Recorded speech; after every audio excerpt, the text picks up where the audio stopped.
Hi, Mr. Dunny. Telling Bill in just a few. Hold on just a second here. We have Brian Donahoe, athletic director at Fairmont, and he's got to run, so he just wants to say a few words. I just wanted to say, hey, thanks for having me. It's great to see, to be the representative and the athletic director at Fairmont is an honoring experience for me. It's completely different than when you guys were Dragons, but it's still a great school district. We've taken a lot of the traditions, with our Hall of Fame committee and all those sort of things, the Dragons, the other West Dragons, and then the Falcons, and merged it into the Firebirds as we are today. And your legacy and the hard work that you guys put into athletics is a foundation for what we're trying to keep our athletic program and to build upon our athletic program. We have a new coach who's drawn a lot of excitement to what we're trying to accomplish. I think we're a little bit of ways on talent and the years of experience, but they're enthusiastic, they're excited, they're excited to represent Fairmont and Kettering. Kettering is a football program, and they relish the tradition and all the accolades and accomplishments that you made. And I appreciate, it's great to come around these types of groups and these reunions around these successful teams, and the kids appreciate the hard work, because the work that you guys laid in the foundation, if you go over to Fairmont today and you look at the beautiful stadium we have, the beautiful field house, that's not because of them. That's because of what your hard work in athletics that Kettering was able to build. And I personally want to thank you, because it's a great place to go to work each and every day. I would recommend, if you want to go undefeated and only have 8 points scored against you, Seven.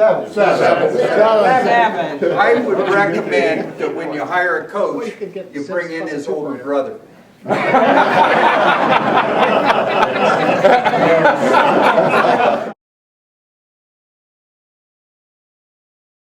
Go through those summer practices, and it was a benefit for us in the long run.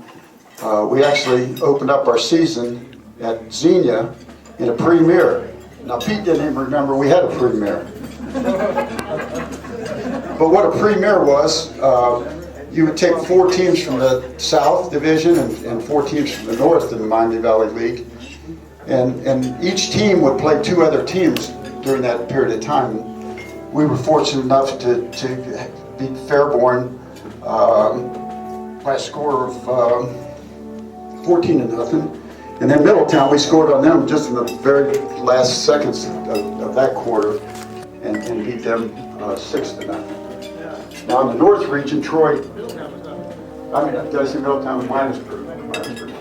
Anyway, it's been a long day. Senior moment. But Troy was the winner up in the North Division, and we figured that because they had a very good team too, and they did the same thing we did. They beat both teams that they played. Then we opened up our regular season with Middletown. Now, it was my understanding, Pete's understanding, that we scored 3 times on Bam Bam Bam. But that, when I read the clippings, it turns out that we did onside kick to them. We got the ball. 6 plays later, we scored. We onside kicked to them again. We recovered it. We didn't go anywhere, so we punted. And Middletown had the ball for 7 plays. We blocked the punt, picked it up, and ran it in for a touchdown. So I don't think you were kicking extra points in, Bill. Because we're head 6-0, and we're coming up towards halftime, and Middletown gets the ball on the 8-yard line. And then they got it on the 4-yard line on 2nd down. On 3rd down, they got it on the 1-yard line. On 4th down, they got it on the 1-yard line, and we hold them. So here's a team that in their scrimmage, they had fielded 2 teams in a scrimmage against 2 teams of another school, and they scored 130 points during that scrimmage. The week after we played them, they scored 66 points against Hamilton Taft and beat them 66-6. So, kind of figured out we had a pretty good defense at that point. Anyway, we came back in the second half and scored 14 points to beat them 26-0. Then it was on to Chaminade. Chaminade, in fact, my album here talks about how Chaminade had won 3 city championships. That Chaminade had tough players playing for him. A guy by the name of Tom Jenkins, who played at Ohio State as a tackle and was a standout there. Bobby Ayrton, who played at UD, that was a great running back. In fact, I came up in the Catholic school system, and he was one of my playing partners, and he was a great athlete too. We onside kicked Chaminade. Unfortunately, we didn't recover that onside kick, but they got it on the 47-yard line. They never crossed our 50-yard line the whole game. We ended up beating them 22-0. And they actually had a total yardage for the game of 52 yards they picked up, including passing and rushing. Then we went on to Fairborn, and I don't know, maybe you can tell me a little bit about that. Bucky Hours worked for the Fairborn newspaper back then. I must not play very well because my parents didn't buy any papers that I couldn't. So anyway, we still had a pretty good game with them. In fact, just look here at 28-0. And I don't know how much yardage they picked up. I don't know anything. All I know is that we won the game. The next week we go to Piqua. Piqua's unscored on, we're unscored on. That was a tough game. It was 12-7 at halftime. But we came back and we did score a couple more touchdowns against them, even 25-7. Our next meeting was kind of almost turned into a riot, and that was Miamisburg again. We're playing Miamisburg. Yeah, poor old Clarence Garrett over here. Unfortunately, back in those days, they had a lot of bigots down there, and they didn't treat black players very well. We were trying to play. I don't remember that. You don't remember that? I remember they went over and picked you up off the sidelines with a picture of a stretcher. You wanted to get out of the game. But we protected him. Unfortunately, there were a lot of penalties. Roughing the kicker, roughing the passer. In fact, there was one article in there about Miamisburg, where one of the players got penalized 15 yards for slugging. So it was a tough game. It was a real tough game. We scored 8 points early on, but it was 8-0 going into the fourth quarter, and we came back and scored 3 more touchdowns. And we were fortunate to beat them. In fact, they beat the hell out of me. The next morning, I can remember, my parents came in and said, "Come on, Barry, you got to go get your x-rays." And I said, "Don't touch it. Don't touch it." It took me 45 minutes to scoot over to the side of the bed and force myself up and go to the hospital. And here we are, we're playing Troy the next week. That went on for 5 years. I was gonna say, he was hurt like that. I'll tell you. I got the gold Band-Aid award. But anyway, fortunately I didn't have any broken bones. I just had a left shoulder separated and a right hip pointer. So I hobbled around for that week, and fortunately didn't have to practice, but was able to play on Friday against Troy. Troy was one heck of a game. We had 14,500 fans at that game at Beaujean Field. And likewise, when we played Chaminade, we had over 13,000 people there. But we were fortunate enough to score on them 8 points, and we pretty much dominated them on defense too. They had the Tommy twins. You ever hear the Tommy twins? Tommy twins, Tommy Bond and Tommy Myers. Tommy Bond went to Iowa State, was a standout there. Tommy Myers went to Northwestern. He was a standout at Northwestern. Okay. Anyway, I didn't know that. I know. I used to see Tommy Myers at Bowling Green as his girlfriend. Still up there. Right side of the brain But controls they were supposed to kick our butts, as a matter of fact. controls speech. We'll hear a little more about that from Bucky here. So losses. Yeah, we actually beat them 14-0 the year before, so we got a pretty good winning streak going on. But you know what their total ground game was? 83 yards, 8 passing. Tommy Meyer, All-American, 8 yards passing. So the next week we played Sydney. That was kind of a rout, 62-0. Xenia 67-0 the following week. And then our final test was Greenville. And I didn't think much of Greenville back then, but Greenville have only lost one game, and that was Detroit. So if they could beat us, then they'd share in our MDL championship.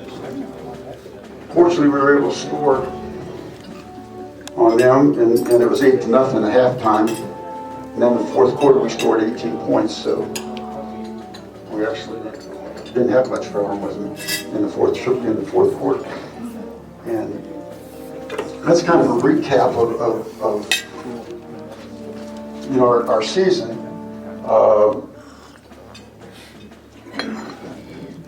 Let me just say this too.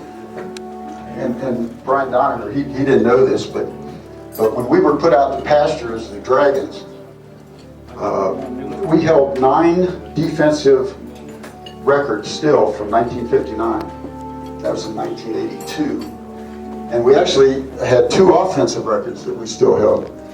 And one of our standout players that year was Mo Ankney, Pete's nephew, and he held one of those records. He had a 60% passing percentage. And I always wondered how Mo Ankney beat out Roger Staubach in the Ohio All-Star game. Well, now I know. He was a great passer. And he should have been at the Cowboys playing, I guess, even ahead of Staubach. But that kind of recaps it all. And yes, sir. You know, I don't know, I didn't want to throw any rain on this party, Pete, but the Ohio High School Athletic Association came back. You know, all the problems they had the last couple of years with recruiting down at Southern Cal.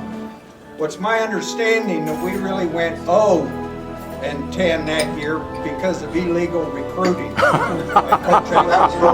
brought him over from Xenia. His father was a coach at Xenia, and when Pete got the head coaching job, they brought him over. And speaking about that, Ben was a great person too.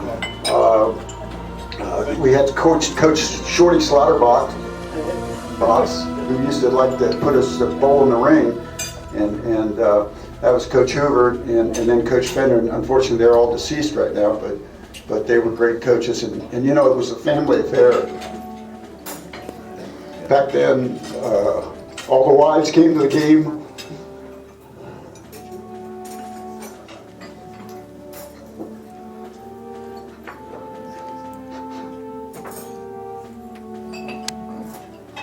We had a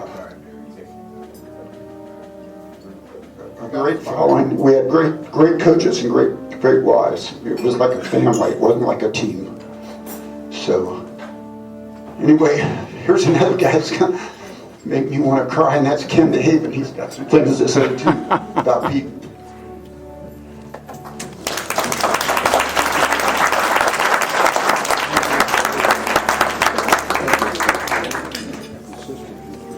Well, you might wonder why a dinosaur from '57 might be here today, but I jumped at the opportunity to be here first to have a chance to salute the great year that you guys had. We tried hard, but we never could pull it off.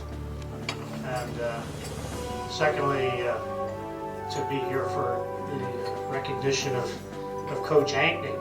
And I want to share something that not very many people in this room probably know.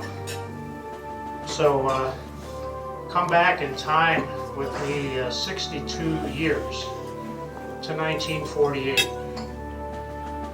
And Coach Ankney was a star player, senior captain that team. I had no idea what your record was, Pete, but I know that you were a star. You were the captain. And my older brother, David, was expected to be a contributor to the team that year as a sophomore. And unfortunately, he came down with leukemia in the spring of his freshman year. So he actually went into remission and did well through the summer, but then the remission faded and he never was able to even go to school, let alone play. Well, by November he was pretty sick, and the season was over. They had the banquet, and after the banquet, Pete Ankney brought his captain's letter, gave it to my brother. I was 9 years old at that time. Could never forget it. My family has never forgotten it. But you all know he's not only was a great coach, but a great person. And that goes way back. Not many high school kids would have thought to do that. So thanks very much, Pete. And also, a few years ago when I had the opportunity to be inducted into the Fairmont Hall of Fame, Pete gave the presentation. That made it twice as special. Thank you.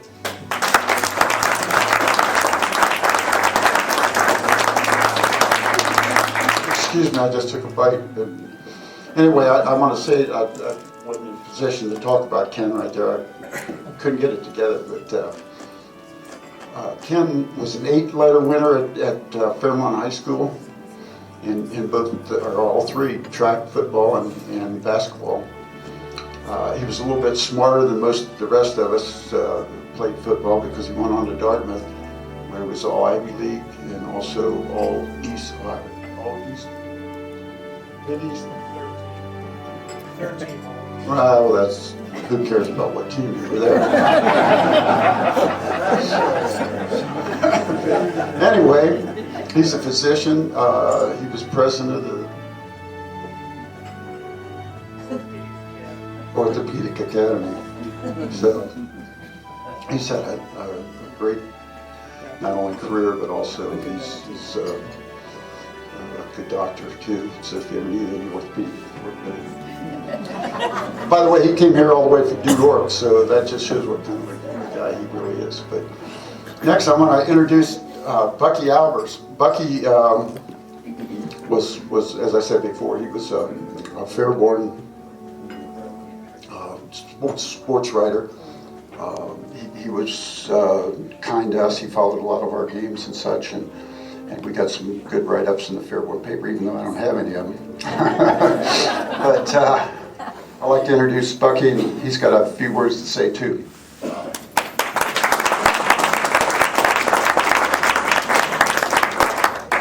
Thank you, Barry. I was just a kid. I'm about the same age that most of the guys who were on this team, just a little bit older. And my first opportunity to see the program at Fairmont was when I was a freshman at UD in 1956. And I saw the Fairmont Chaminade game at UD Stadium. And I was raised in Fort Laramie, and we didn't even have a football team, so the only football I saw was at Minster up the road a little bit. And when I came down and saw what high school football was in the big city, I couldn't believe it. And I will never forget the crowd and Jim Andrews, who was the most astonishing running back. I just couldn't imagine a guy in high school being that good. And it was a tremendous Fairmont Chaminade football game. And after that, I made up my mind whenever I got a chance to see Fairmont play, as well as Chaminade, I was going to take advantage of that opportunity. And but anyway, I started my sports writing career quite young. I was a freshman at UD when I started working at the Dayton Daily News. and I wound up having about a 45-year career with the Dayton newspapers, and just retired about 4 years ago. But I'll just tell you this little story. I'm not here to talk about me, but this story is interesting to tell you what happens to people in their lives. I knew I wanted to be a sports writer when I cut 2 fingers off on a plumbing job with my father when I was 12 years old. And it was a very harrowing experience, because I thought I was going to pitch for the Cincinnati Reds and play for the Cleveland Browns and everything else. And I learned very early that I was not going to be a professional athlete. And I remember lying on the gurney in the hospital in Sydney, and I had tears rolling down my face. And the nurse says, "Young man," I think I was 12. And in those days after the war, we 12-year-olds worked with our fathers, and my father was a plumber, and so I was his gopher. So I'm lying on the gurney and tears are rolling down my face, and this nurse said, "Young man, does it hurt that much?" And I said, "No, but this is really going to mess up my basketball." And that's all I could think about. But my mother told me, I was very depressed for a long time, and my mother said, "Maybe you could be a journalist." And I didn't know what a journalist was, and I said, "What's that?" And she said, "Well, you could be like Wade Hoyt, the Reds announcer. You could be announcing the ball games, and you could be a writer." And I decided then I was going to be a writer. So I came down to UD, and cut the story short, but I came down to UD, and there was a sports writer named Joe Burns who covered the UD games, and they asked me, I wanted to get involved in sports information and the football program and everything. They said, "Well, we can't trust a freshman with statistics or anything, but we could have you. We need somebody to bring the hot dogs and the Cokes up to the sports writers at halftime." So every home game, I would get this cardboard box, go down to the refreshment stand at UD, which were down at the end of the grandstands, fill it with hot dogs and Cokes, and go up to the press box. And of course then I got to meet Cy Burek and Ritter Collette, and I got my foot in the door. So the one day I asked Joe Burns if he would take me down to the newspaper just so I could see what a newspaper looked like. So I go down there, I go in the office, and I walk in there, and I see Cy, and I see all these guys whose pictures I'd see in the paper, and I thought, God, I'm in heaven. I mean, this is where I want to be. And so that day the copy boy didn't show up for work. So Jim Nichols, whose name, I mean, many of you have seen the paper over many years, Jim Nichols was running the department. He said, "Young man, you wouldn't like a job, would you?" And I said, "What do you mean?" I said, I'm not qualified. I can't type very fast. I can't do this. I can't do that. And he said, "Well, let's see if you're qualified." So he takes me over to the pneumatic tube system in the corner of the room where they sent the stories up to another floor. And he hands me this empty canister. And he said, "I want you to put this in that tube. And if it disappears, you're qualified." And that thing went, and he said, "You got a job." And I remember that night at midnight, Joe Burns took me back to UD when we got done working. And we were walking down 4th Street to his car. And I said, "Mr. Burns, I just love it in here. I mean, this is what I want to do. I like this." And he said, "You better like it a lot, because you're not going to make any money if you get into it." I will never, Joe Burns had 8 kids, and he was struggling on that salary. But anyway, that's what happened to me. So anyway, I started school, or I left school after 2 years, and I went to work at the paper in Sydney. And then after a year or two, I went to work at Fairborn. Well, this is how I got to see the Fairmont teams as the opponents saw them. And so Barry just mentioned the score of the Sydney game that year. You were ready to, what was it, 66-0, 62-0, and so this, and I got to go with the school officials from Sydney to a Miami Valley League meeting, and so all of the administrators and coaches of the various programs of the schools were at this Miami Valley League meeting. I don't remember where it was, but all I can remember is Paul Wagner, the athletic director at Fairmont, getting up and making a presentation. And Fairmont was so far ahead of everybody else with their administrators. And you had guys like Chet Roush, and you had Al Bollinger, and Charlie Nolan, and then all of the coaches. And I thought, boy, how impressive this is. Paul Wagner is talking to these guys at these other schools about they're going to have to change the date of the track meet 2 years from now because it's going to fall on some holiday. And these other guys just had their mouths open. Nobody was thinking that far ahead. or anything, and I thought, God, these guys are sharp. So then the next thing that happened to me is this particular season I'm working at Fairborn, and why I remember that specifically is because I wrote a story about Barry Weaver before the game. I think it was before the game, about what a good player he was, and Fairborn was going to be facing this guy and everything. And for the first time in my life, I got a letter from a high school athlete thanking me for the story I wrote about him.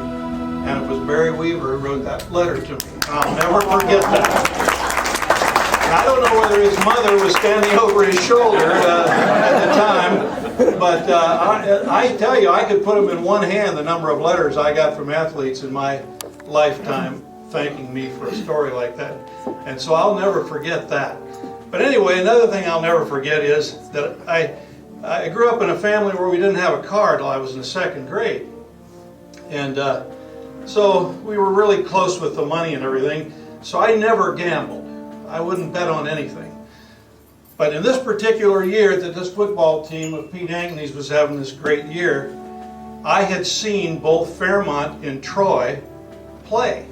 And when it came time for the game to come, I thought there was no question but that Troy would win the game. I mean, they had the Tommy Gunners, these Tommy Myers and Vaughn, who were just fabulous and getting great publicity and so forth. And of course, went on to great careers. But anyway, so some guy said he would bet me $10. I said, I was making $55 a week. That was my salary. And $10 was a hell of a lot of money for me. I'd never bet on anything. And so I said, I'll take that bet. So I bet on Troy, and Fairmont blanked Troy in the game, in which I didn't think was possible after seeing Tommy Vaughn run. And Fairmont blanked him, and you know what? To this day, I have never bet $10 on anything. I have never bet as much as $10 on anything. Maybe you think I'm a tightwad, but I'll never forget Fairmont and Troy. And I was so sure that I was going to pick up an extra 10 that day. And so I found out that I didn't know as much as I thought I did about sports. But anyway, watching this team was fun, and Pete, of course, didn't know me at the time. I'm just this young kid reporter, and I probably talked to him on the phone a time or two. And I remember going into their locker room after the game and hearing Pete from outside the door telling these kids, now you won this ball game, but we got another game to win, so we're starting right now. We're thinking about the next opponent right now. I forget who it was, but I mean, they were all business, and boy, were they sharp. They were just ahead of everybody. And as they said, this wasn't a particularly big team. In fact, it was a kind of a small team. And I remember all the names, you know, all these years that I've covered sports and all the games, I don't remember a whole lot. But last night I went down, in preparation for coming here, I went down to the library and I sat there for 2 hours looking through microfilm, page by page. This takes a long time to get to next Friday night and reading and everything. And I looked at the lineup for Fairmont, and I saw all the last names. And when I saw the last name, I remembered the first name. And that tells you that I was really impressed, you know, with this group of guys and everybody involved. Pete Ankney has been a prince all of his life, as you heard from Ken. He started quite early, and I got to know him really well. We were involved in a lot of projects when he was working for the Foreman brothers, including a jump by Evel Knievel, the things Pete's been involved in, the tennis tournament, and all these promotions. And we had a whole lot of fun together over our lifetimes. And every time I get to see Pete when he comes up from Florida, I'm always tickled to see him. I remember his TV show when he was coaching at UD. The UD football coach always had a Sunday show on WHIO. And I can still hear Pete talking about these fine young men at the University of Dayton. And he brought some big, ugly defensive tackles onto that show, and some of them didn't look like fine young men to me. All right, well, that's enough. You heard enough from me. I'm glad to see all you guys. I'm glad to see somebody like Tony Hall sitting in the back of the room, who was a tremendous football player, both in high school and college and so forth. Talk to you all later.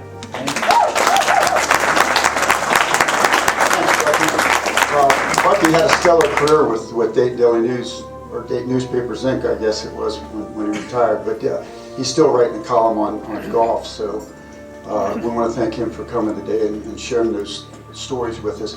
Actually, while he was talking about that, I just happened to think, you know, Troy averaged over 50 points a game in the 5 games they played before us. So we did put up a pretty good defense against them. Pete, I was just talking to this guy in the back room. He's from the mayor's office in Kettering. He said something about back taxes you haven't paid. Oh, he didn't want to see you, Don. Don Patterson, the Honorable Don Patterson, Mayor of the City of Kettering. I'll tell you what, I bet you $10 you know more sports than I do. First of all, let me welcome you to the City of Kettering. Thank you for coming and here to honor Pete here. And I think as you look out here, it's a great tribute. I talked to Tony in the back and a lot of different players that played for him and all. And I think that's just a great tribute. And on behalf of the city of Kettering, my fellow council people, city administration, excuse me, and our residents, we'd like to say congratulations for all that you did for Fairmont, which in turn benefited the city of Kettering. And city of Kettering is the place we are, or at the place we are today, and the community we are because of people like Pete. And I have a proclamation that I'd like to read and present to Pete. And it reads, from the office of the mayor, proclamation. Whereas participation in organized athletics helps to build character and teaches a wholesome sense of fair play and good sportsmen among youth. And whereas Pete Ankney began his coaching career at Fairmont High School in 1957, serving 2 seasons as assistant coach, then becoming the Fairmont Dragons head coach in 1959. And whereas in 1959, Coach Ankney led the Fairmont Dragons football team to an undefeated season with only 7 points scored on that team that ranked 3rd in the state.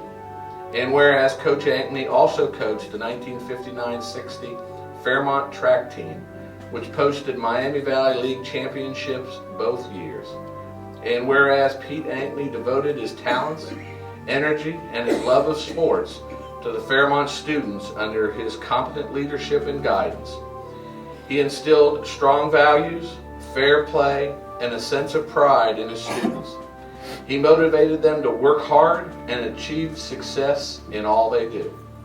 And whereas it is fitting that today we pay tribute to Coach Pete Ankney on his occasion and join with his many friends from Fairmont High School class of 1960 who have gathered to celebrate this happy occasion. Now therefore I, Donald E. Patterson, Mayor of the City of Kettering, Ohio, do hereby proclaim September 10th, 2010 to be Pete Ankney Day in the City of Kettering. On behalf of all our citizens, extend our sincere congratulations to Pete on his exceptional accomplishment and best wishes for continued success. Signed this date, Donald E. Patterson, Mayor of the City of Kettering.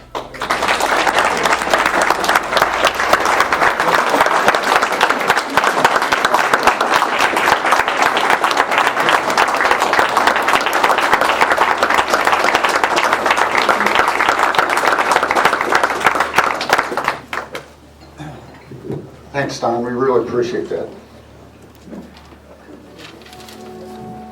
I know Bill Smith's anxious to say a few words about Pete here today too, so we'll invite him up here next. And Bill was, like I said, our speedster, but we never got a chance to use him because he was just a field goal and an extra point kicker. So he did very well at Ohio State though, and very well with their track team. So here's Bill. Come on up.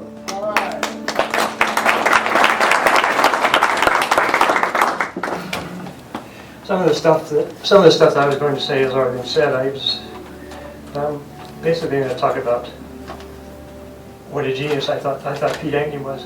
And I wasn't the player on the team. I was on the bench, but I got to watch a lot from the bench, and I observed a lot, and I understand football pretty well. So I know some things about Pete that were pretty special. Psychological genius, tactical genius. organized genius. He wrote a book called Winning with Organization, which I've been trying to buy, and eBay and Amazon don't have it, but maybe I could get one from Pete. I don't know. He's got 50 of them in his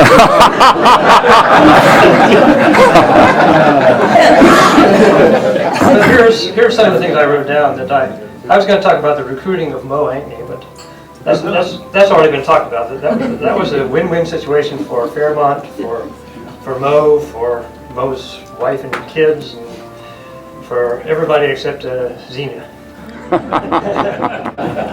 And of course, after he recruited Mo, after Mo came here, he started Bob Wentz at first. I think that was a psychological thing, that he didn't want to make it look like Mo was just being brought in to be the starter. That he was going to give Bob Wentz the first chance to be the starter. And here's some other things. Every other team is, set, hut, or whatever. Well, he developed a thing called set. Okay, gang, let's go. And then go. It could be second go. So we call a play. Most plays were on go. Sometimes we would call it on set to get off before the defense was ready. Sometimes we'd call it in the second go. And if we call it in the second go, there's a good chance we were going to draw the other team offside, which happened quite a bit. So that was really a thing that worked really well. And he did that the next year also in coaching. He changed it to okay, Dragons go. But in our year it was okay, gang, let's go. Another thing, before we went to the preview, he set up a formation called the Dragon formation, and it was basically a single wing without a blocking back. And his only plan for that was to make the other teams work a little harder. So we ran from the Dragon formation a couple times in the preview. And you can just see Troy and the other teams having to spend a little extra time in practice trying to work on, in case we got into the Dragon formation. So that was the reasoning behind that. It was a psychological ploy, which I'm sure it worked. We played Roger Bacon in one of our preseason scrimmages. They came over, and it was a very, very close game. They were very good. They ended up fourth in the state. We ended up third. We beat them, barely, but we beat them in the scrimmage. And they left to get on their bus, and their bus was parked outside of our stadium, where they had a view of the field. And so Pete had us all go out in the field and start doing jumping jacks. And then, you remember that? And then as soon as the bus pulled away, he had to stop and quit. But he wanted us to show Roger Bacon that we hadn't really worked that hard. And then we had a little more in us than what we had. It wasn't quite enough of a workout for us, so we needed just a little more. But as soon as that bus left, was the other, and we were 2 for 3 in the preview, and then I missed a kick in the Hilltown game, and then the first kick in the Chaminade game, Jim missed his kick. So at that point we were 2 for 5. I think Pete probably figured, well, these guys are a little better than that. They'll probably make maybe 70% of their kicks if they keep kicking all year. But if you get 2 points for an extra point by running or passing, all you have to do is make 30% to beat that 70%. So from that point on, we almost always went for 2, and I think we probably made it close to half the time. So now onside kicks, we onside kicked probably 75% of the time, except for one game. And the reason was that we had such a good defense that it didn't matter if they got the ball on their 45 or the 50. It didn't matter. We could stop them anyway. We got a third of them. Is that all? I thought we got more, but it didn't matter because our defense is so good. And one time Pete said, here's something psychological. Pete says to us, before we were about ready to take the field, and it was after warm-ups, about ready to take the field, and Pete said, okay, we're going to start with the ball. We're going to kick off. And that was a psychological thing too. He was telling us that we were going to, we were probably going to get that onside kick. and he was giving us the incentive to go get it. Middletown game. First play. What would you call the first play of the game? First game of the season. Running play. Yep. Quarterback sneak. And the reason why would they call a quarterback sneak? Well, that's because everybody's going to be nervous the first play. And why not call something that is going to have there's going to be very little chance for a fumble or anything going wrong. And that was another psychological thing that Pete had. That was the kind of guy who was. He just seemed to have the answer for everything. He was one step ahead of everybody. Now, here's something I remembered wrong because I read the clipping. There's probably a lot of things I remember wrong. But one thing I remember for the Middletown game was he said I was going to kick the first extra point. I remember him saying to me, "Get ready." We had the ball on about middle field. He said, "This is the way I remember it. It turns out I was wrong." But let's do this anyway, just for fun. He says, "Get ready to kick," because he knew we were going to score a touchdown the next play, and he knew that if Tony Hall circled, he knew from their defense, they had a defense like ours, same formation, and the middle is sometimes a little unprotected. So he knew if Tony circled out from right halfback over the middle, that a pass to him would be a touchdown, and surely it was. It turned out that wasn't. It turned out I was right about the call and all that, but I was wrong about the time of the game. I noticed from the clipping that was actually toward the end of the game, but there was a 50-yard pass to Tony for a touchdown. And I also read in the clipping there that was our only completed pass of the whole game. We were 1 for 5 with 2 interceptions. Yeah, I wonder who actually, it was Wentz who threw the second interception, because that's another point I was going to get to. I was in the game late, playing right half, and Wentz was in, and Wentz threw an interception. We were down near the goal line. Wentz threw a pass and intercepted, and I was right in the area. I grabbed the guy who intercepted by the ankle. I was just holding on for dear life, and he was pulling and dragging, and finally we hit him and knocked him down. Well, Pete was a religious man, and here's where he uses his religious training. We were watching the films of that later on, and he sees the film of me holding on, and the other guys around, and he said, "Crucify him."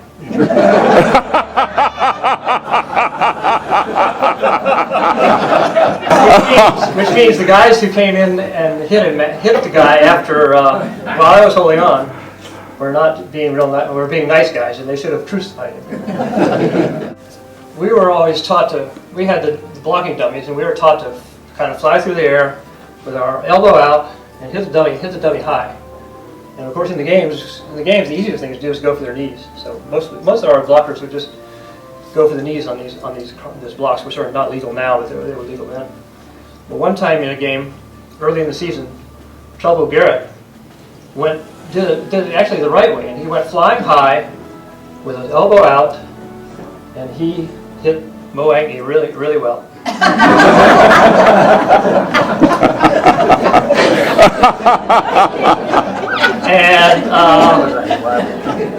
And Pete when we watched the films, Pete praised Trouble, because Trouble, there was also a guy holding on to Mo, and Trouble was trying to get that guy. So Pete said that was a great play. You're a member of the 110% club. So he was praising Trouble because Trouble had done the right thing. He hadn't hit the right person, but he had done the right thing. And he was the only guy who threw that block correctly the whole season, I think. One of the few. Our defense always did the right thing, but our offense didn't always. Our game had a few special things that Pete did. First of all, he called extra practice for Sunday, because he wanted us to know, well, we needed to work, and he wanted us to know that was a special game, and we needed extra work. So then you think, well, we're going to work really hard this week. Well, we did work hard. But then Thursday's practice, we had a very short practice, and he called us into the locker room, and we watched some films of the Keystone Cops. and the reason for that was he knew that we were probably too high for the game. He wanted to get us down a little bit because the game was coming the next day. He knew we were ready, and he wanted to cut the tension a little bit. Before the Troy game, we were in the locker room and getting ready. It was after our warm-ups on the field.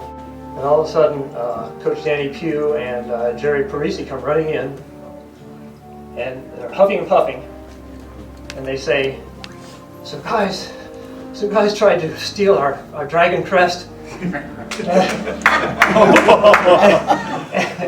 and they had it, and we got it back, and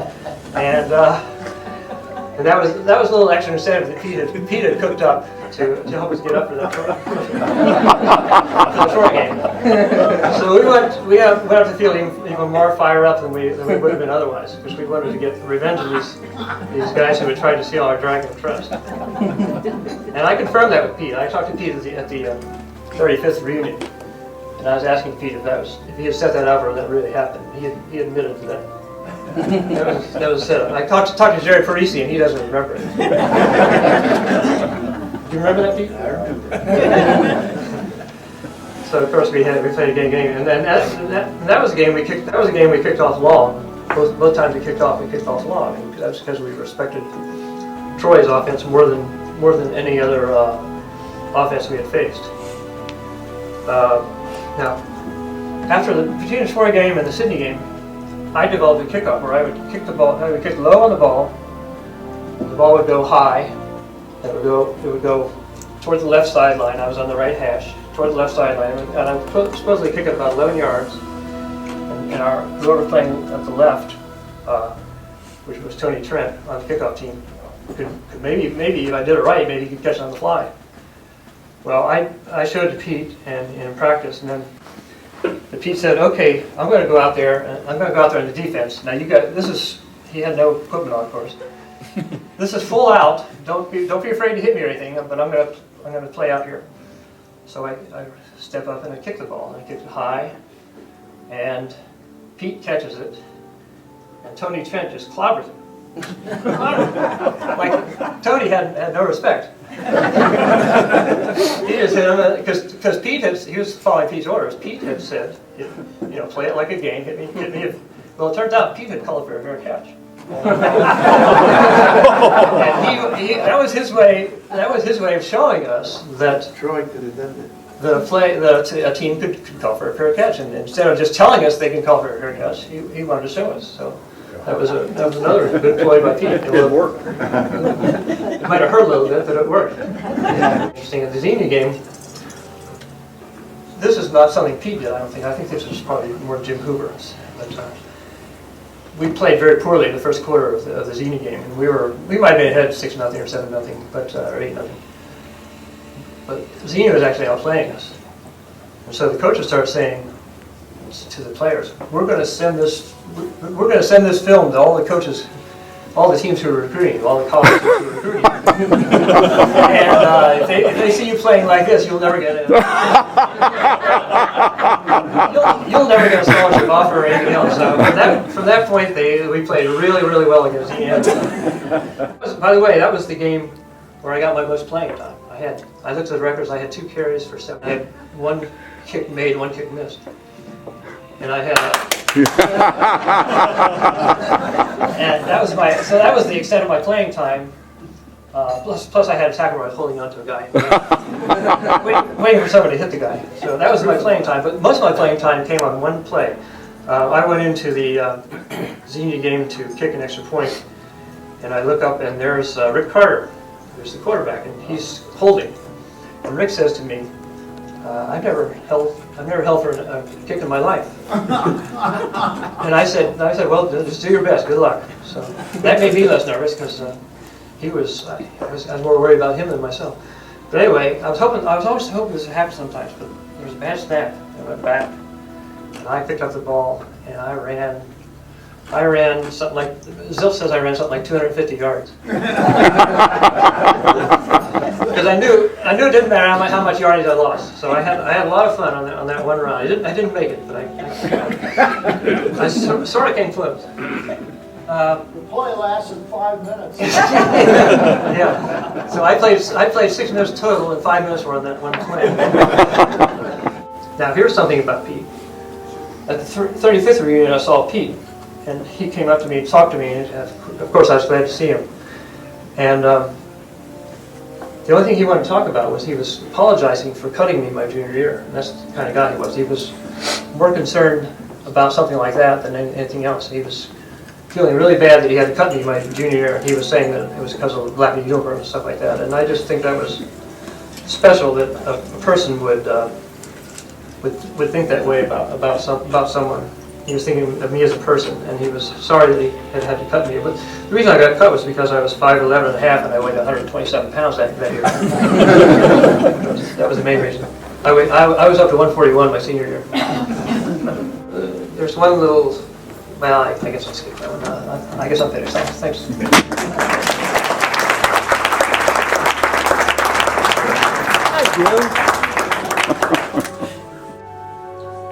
Well, the next speaker we'll have up today is Bill Ryder. Now, Bill Ryder spent probably as much time on this book that he produced for Pete, which goes back not only to our high school days, but our college days also at Bowling Green.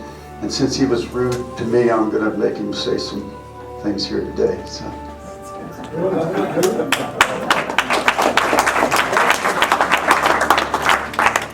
I want to know what game. Pete was always crazy before the game. What game was it that they sent the Wheaties in? Tony, do you remember that? Pete comes running in with a box of Wheaties, and he says, "They gave us Wheaties. They said we were sissies." And I can't remember what game it was. Pete had some crazy stuff. Let me just share a couple things with you. I didn't expect to speak today, so I didn't have anything planned. But in putting this material together today, in thinking about Ron Foreman and all the guys, Dwayne Fender, and the guys that weren't with us, I called Pete, and he says, "You know that picture with the seniors and our senior captains and the coaches?" He says, "I'm the only guy here left in that picture."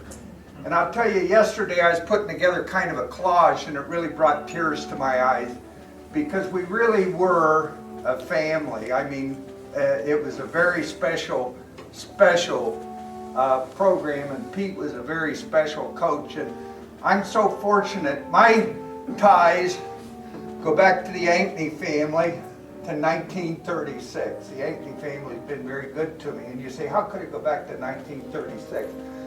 My mom went to Roosevelt High School, and Ben Ankney was a classmate of hers, her senior year, and it seems like it was just providence that Pete was my coach my senior year, and he invited his brother Ben over to Fairmont High School, and I had the privilege of meeting Mo and playing with Tony Hall and Dick Evans and all you guys. I'm not forgetting anybody, but it was such a very, very, very special time for me in my life, and I look back at it, and as I turn the pages, I can't think of anything to say except thanks to Pete. I'm looking at 1948, and he's, or 49, whatever it was, and you know, he's the baby brother at Fairmont High School, and then he comes back to coach us, and I can remember being in Dorothy Lane Elementary School and Van Buren Junior High School, and there's Kenny DeHaven running with the Fairmont Dragons, and we're looking up. Mike Hall was very instrumental in my playing center. I can remember going to Jack Fouts and asking him, what do I need to do just to make the team? And he said, if you can center the ball 15 yards and have it going up, and he says, you can make our ball club. And here's a guy at Denison University playing center, and he takes the time, spends with me a summer to teach me. So thank Mike for that, Tony. It comes to my mind a lot. But you know, today's a very, very special day, and I want to thank Pete for all the special memories. He had called me and he said, can you think anything funny? And I really couldn't think anything funny like you came up with, but I could think of a lot of things that were special, and all the people that showed up to honor Pete today, Kenny DeHaven, you don't know what your influence meant for a bunch of little kids. In fact, that might be why we only had 8 points or 7 points scored against us that year, because it was guys like you we were looking up to, and it was just a very, very special year. So all the guys that are here that are off that team, stand up. Tony, Dick, or what's your name, Garrett? Anyhow, thanks.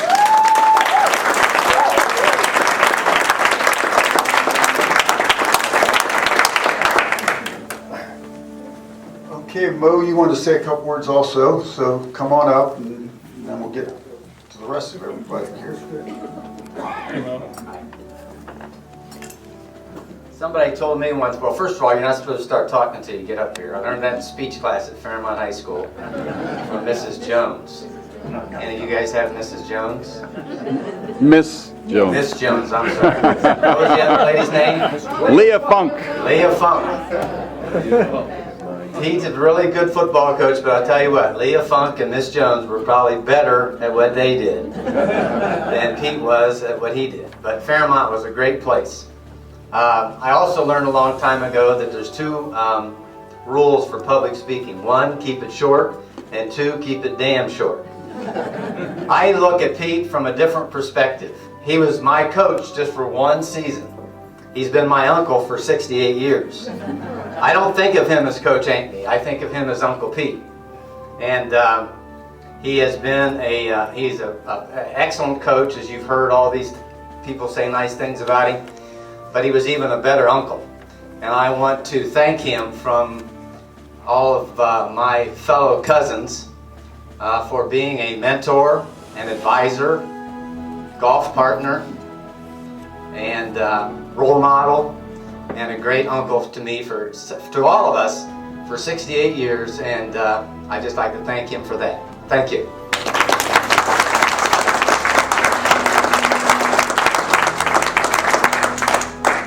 Next we have John Palmer. John was a sophomore on our team, but he went on to become a great ball player. He played at Ohio State University and did spend some time in the pros. So The Ohio State University. the Ohio State University. I thought it was Bowling Green State. Anyway, John, you want to come up and say a few words? Came close, but didn't. I really remember Pete because I remember when I was a junior, it was after one of the practices, he took me outside and started throwing the ball at me, and I thought I was in trouble for doing something. And so really he kind of inspired me that particular year. I was a junior and ended up playing both ways by the end of the year, season. But he inspired me to, that I could do something, but I never really thought about it that much. I just really enjoyed football and the whole coaching staff, including Dwayne Fender and Ben, because Ben was my defensive end coach. He had to always be in the boxer stance. And I ended up having a good career at Ohio State, and also had, it was all because of Fairmont though. We had a weightlifting program, and realistically, that's what got me a scholarship at Ohio State and all the accolades that I got. When I went to Ohio State, I was the only one that lifted weights, and I weighed 210. And out of the 18 guys I played ball with, the ones that are still alive, I'm the only one that has all my joints. I don't have any artificial joints. And so I feel really blessed, and I know really it had a lot between God and the fact that we had a weightlifting program. We had great teams, and it was because of the effort you guys brought and showed us what we needed to do and gave us the incentive to do it, and I really appreciate it. And I always wanted to tell Coach Ankney and Coach Dwayne Fender, I just really appreciate the effort that they put into the program to turn around and helped us guys get to where we are. And I wouldn't have gone to Ohio State and did as well as I did if it wasn't for the football program at Kettering. And just want to thank you. Thank you.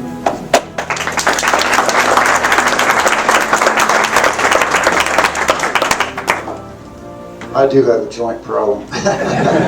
Actually, I have a new hip, but I've done some stupid things and now it's a bad hip again. So anyway, I lost my list of speakers. Is there anybody else that'd like to come up and say a few words? I mean, you can line up here and just kind of keep it. That's right, Doug Latham. You know, I was the captain of the track team. I didn't play football in my senior year. I actually quit the team because I couldn't cut it, and I went over to the coach's house and had tears in my eyes. It was one of the most momentous moments I've ever had, and he was just great.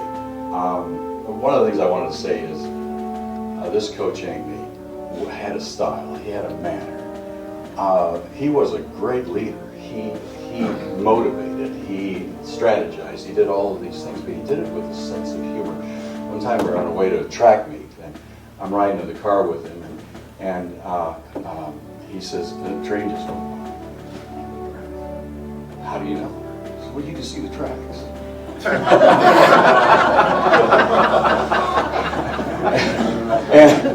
and he had this thing about, we all remember quickly, you know. And so he made it fun. It was not only excellence, it was fun. And he was one hell of a guy. And there are many other things I'd love to say about Pete, and most of them good. It's a privilege and an honor to be in the room with him, and I just admire the dickens out of him. One other thing I wanted to say is about Fairmont football, and just about everything in Fairmont was football. We ran track in order to prepare for football, really. But as I say, I had the privilege and honor of being the captain of the track team, and we won the Miami Valley League and did a lot of other things. But when I think about the football team, and I was in the stands every week, I admired every single player on that team. We all know that they were small in stature, but these guys had the biggest hearts in the state and in the country. They were tough, and good, decent people who played fair and played with everything they had. Watching Barry going down the field with everything he had was such an amazing thing to see. And I was in the stands, yelling my head off, but wasn't out there. But football at Fairmont was everything, and made it excellence with this guy. And we had an era of greatness. I mean, the 3 years that I was at Fairmont were the glory years. There's never been a better group of years. Anyway, thank you so much, Pete. And as I say, it's a privilege and honor to be in the same room.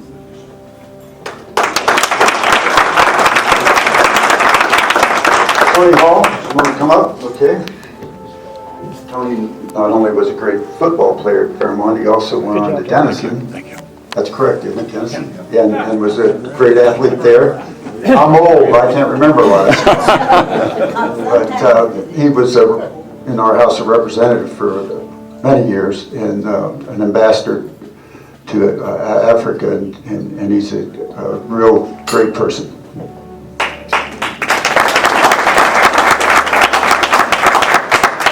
I want to thank Barry for putting this together, and Bill Ryder. Thanks so much. I wrote Pete a letter that's in this book that Bill Ryder put together, and I said in the letter that I remember, so I can look at a football game and I can see a play open up, and I can remember some of the games. I remember Dick Evans being a tackle, and I can remember Mo Ankney handing the ball off, and I can visualize a play opening up. And it's funny that you can remember this stuff 50 years later. And I can actually run it in my head. Now today I can't even walk it. But I can run this play in my head. It's so funny that you can remember ball games and things like that. My time at Fairmont was great, and I think Pete, was a wonderful coach. He was inspiring. He really helped me as a person, because he inspired me. I think it really inspired me to, be on this football team, because it really helped me in public life. It taught me a lot about being on a team and working as a team and working as one, everybody being the same. It taught a lot about competition, about fellowship, about striving for something. Pete, he gave me a lot of value in my life. And I think value that I carried forth, and I like to think I'm a much better man than I was 50 years ago. One story. We were doing these two-a-days, and I wasn't running the way Pete wanted me to do, so we set everybody in after we were doing about a week. And we had just done the second two-a-day, and it was about probably, this must have been the 6th or 7th day. And he wanted to work with me because I wasn't running the ball right, and I had a tendency to try to run over people. And he wanted me to start going around people. And he would work with me and work with me and work with me. And he said, now don't, he didn't have any equipment on, and I had all my equipment on. He said, now don't take it easy on me, but I don't want you to touch me. So he had this, we must have worked an extra 30 minutes. Everybody in is taking a shower. They practically all gone. It's getting dark.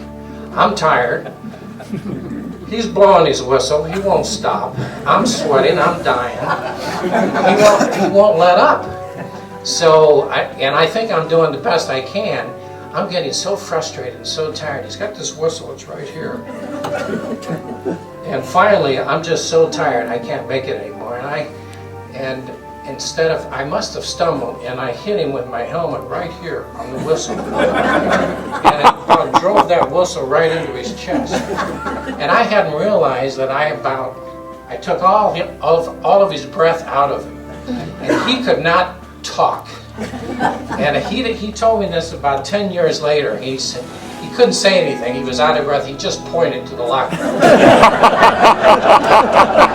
That's my story about Pete Ankney.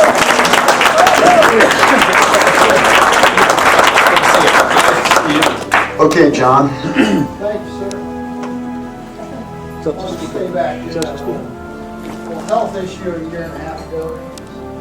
Before I start, I want everybody in our age bracket to go get their blood pressure checked.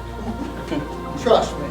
I was in the class of 59, so I was a year ahead of you guys. But I've waited 10 years for this, okay?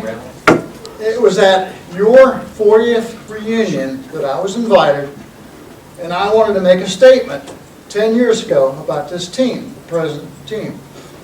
And I deferred, and I passed on that opportunity. But by God, I got the stage now.